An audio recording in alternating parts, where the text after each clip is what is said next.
Selamat hari Minggu adik-adik. Semoga adik-adik semuanya dalam keadaan sehat dan penuh sukacita. Sebelum kita mendengarkan firman Tuhan, kita bernyanyi dulu ya. Burung pipit yang kecil. Oke, kita nyanyikan bersama-sama ya. Oke, 1, 2, ya. Burung pipit yang kecil dikasihi Tuhan, terlebih diriku dikasihi Tuhan. Oke, sebelum kita mendengarkan firman Tuhan pagi hari ini, kita bersatu di dalam doa. Terima kasih Tuhan Yesus buat penyertaan-Mu kepada kami. Hingga saat ini kami masih dalam keadaan sehat. Tuhan Yesus, sebentar kami akan mendengarkan firman-Mu. Sertai dan pimpinlah kami semua supaya kami bisa mendengarkan firman-Mu dengan baik dan penuh konsentrasi. Terima kasih Tuhan Yesus. Amin.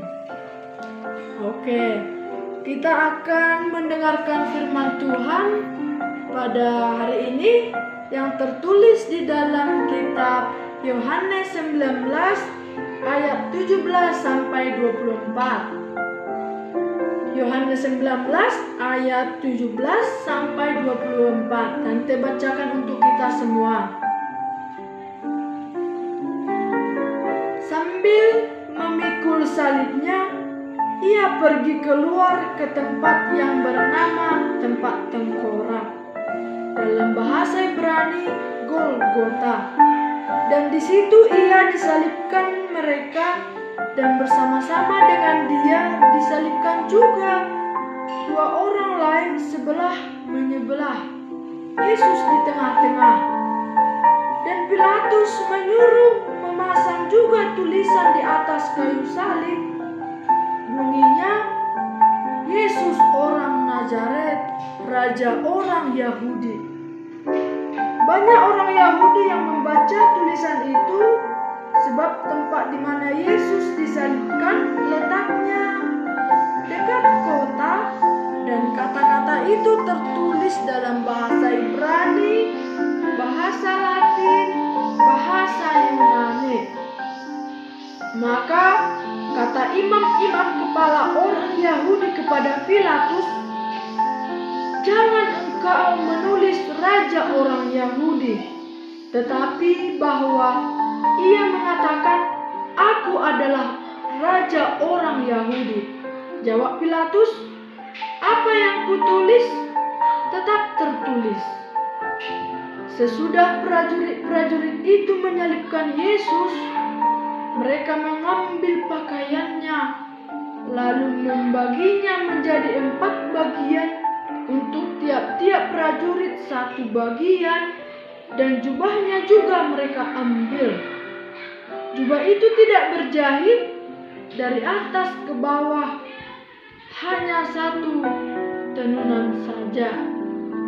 Karena itu mereka berkata seorang kepada yang lain, "Janganlah kita membaginya menjadi beberapa potong, tetapi baiklah kita membuang undi untuk menentukan siapa yang mendapatnya.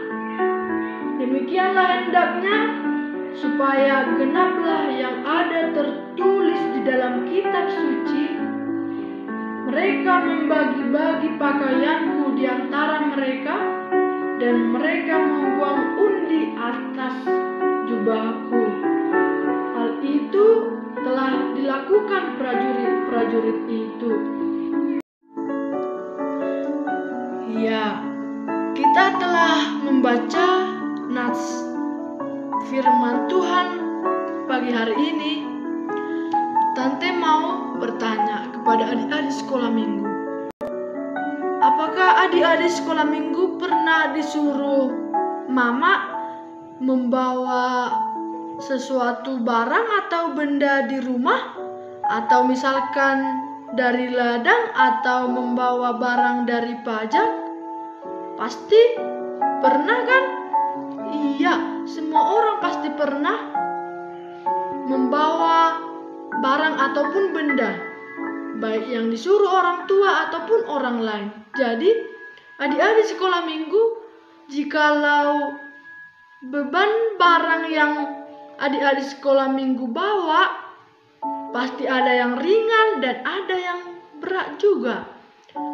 Di sini Tante mau mengatakan bahwa kita pasti pernah marah, pernah melawan sama orang tua karena tidak mau membawa beban yang disuruh itu tadi. Jadi ketika beban yang kita bawa itu berat, pasti kita tidak mau membawanya. Pasti kita bilang supaya orang lain menggantikan yang membawa barang tadi. Tetapi dalam firman Tuhan hari ini adik-adik, kalian tahu bahwa Tuhan Yesus memikul salibnya menuju Golgota dengan kekuatan dari dalam dirinya sendiri. Ia sudah dihina, ia sudah diludahi, ia sudah dipukul, ditendang, bahkan ia juga disuruh lagi membawa kayu, membawa salibnya untuk tempat dia disalibkan. Apakah sangat berat adik-adik? Jikalau adik-adik ditempatkan seperti yang dialami oleh Yesus, pasti kita semua tidak akan mampu. Tetapi Yesus di sini mau menunjukkan bahwa Ia mempunyai kekuatan dari Allah, bahwa Allah itu akan memberikan Dia kekuatan yang dahsyat dan luar biasa. Jadi adik-adik, kita sudah mendengarkan bahwa topik kita, firman Tuhan hari ini adalah Yesus disalibkan. Yesus disalibkan dalam artian yang bisa kita ambil dari firman Tuhan hari ini, bahwa adik-adik sekolah minggu harus bisa seperti Yesus. Kita itu harus bisa meneladani sifat yang ditunjukkan oleh Yesus di dalam cerita ini. Yesus disalibkan. Apa saja itu? Yang pertama yang bisa kita tiru dari Yesus disalibkan, Yesus itu penurut. Yesus sangat mengasihi orang-orang. Dia juga mengampuni yang menghujat dia, yang memukul dia, yang sangat bersikeras terhadap dia. Yesus juga tidak mau melanggar ataupun memberontak. Dia tetap rendah hati. Apapun yang diperbuat oleh para prajurit-prajurit tadi, ia tetap rendah hati dan sabar. Ia percaya bahwa Yesus akan diselamatkan. Bapaknya akan memberikan dia kekuatan. Jadi adik-adik sekolah minggu harus bisa, kita semua pun harus bisa meneladani sifat Yesus yang disalibkan di Bukit Golgota. Seperti di ayat 23, prajurit-prajuritnya mengambil pakaiannya juga setelah Yesus disalibkan. Apakah sangat berat adik-adik? Bukan cuma fisik, hatinya yang dilukai, disakiti, diolok-olok, tetapi juga pakaiannya dibagi-bagi untuk mereka prajurit-prajuritnya. Tetapi Yesus percaya, dia menaruh harapannya pada Bapa, ia akan kembali hidup karena ia datang untuk menebus. Kemudian akhirnya prajurit-prajurit itu membagi pakaian Yesus dan membuat undi kepada siapa jubah Yesus itu. Yesus sangat bersedih ketika bukan cuma dirinya, bukan hanya fisiknya yang dilukai, tetapi juga pakaian jubahnya. Ia memberitakan Injil ke semua orang. Tetapi orang-orang di sana melihat Yesus dan ada yang berkata kepada Yesus, "Selamatkanlah dirimu, kalau benar engkau Mesias, anak Allah yang hidup." Yesus hanya diam karena dia tahu ia akan kembali hidup. Dia hanya melakukan perintah yang disampaikan oleh Bapanya, menyelamatkan kita, menebus dosa-dosa kita. Jadi, benarlah yang dikatakan Yesus bahwa genaplah seperti yang Yesus katakan. Jadi, genaplah yang ada tertulis dalam kitab suci. Mereka membagi-bagi pakaianku di antara mereka, dan mereka membuang undi atas jubahku. Itulah yang dilakukan oleh prajurit-prajurit yang menyalibkan Tuhan Yesus. Tuhan Yesus tidak pernah sedikit pun mengeluh ketika ia membawa salibnya ke Bukit Golgota. Dia selalu taat kepada perintah apapun yang diberikan hukuman kepada dia.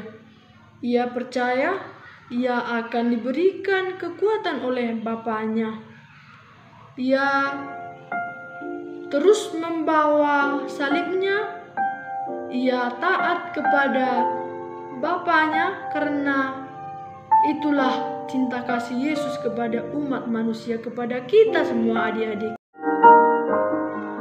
Jadi yang bisa kita lihat di mana pengorbanan Yesus yang sungguh tak tergantikan, baik dengan uang, baik harta dari adik-adik ataupun emas, tidak bisa menggantikan, dan Tuhan Yesus pun tidak pernah memaksamu untuk membayarnya. Tetapi Tuhan Yesus mau kita percaya akan kuasa Tuhan Yesus yang sungguh luar biasa menjaga dan merawat kita.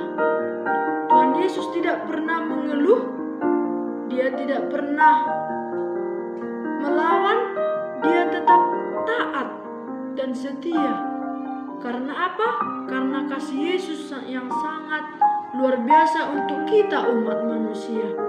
Seperti yang tertulis di dalam kitab Yohanes 3 ayat 16. Supaya kita memperoleh hidup yang kekal. Itulah pengorbanan Yesus yang sangat-sangat tidak bisa kita bayar dengan bentuk apapun. Tetapi Yesus hanya meminta kita percaya akan kuasanya. Oke, sebelum kita tutup, kita bersatu di dalam doa. Terima kasih ya Allah Bapa yang bertata tinggi, Engkau masih memberikan kami kesehatan sampai saat ini. Ya Bapa, kami sudah mendengarkan firman-Mu. Biarlah firman-Mu kami bisa memahami, bisa kami ingat, dan bisa kami lakukan apa yang menjadi perintah-Mu, yaitu supaya kami bisa meneladani sifat yang Engkau tunjukkan. Terima kasih Bapa di surga, Engkau yang menanamkan firman-Mu ke dalam hati dan pikiran kami untuk selama-lamanya. Terimalah doa kami ini Tuhan Yesus. Kami berdoa dan mengucap syukur. Amin. Selamat hari Minggu adik-adik. Shalom.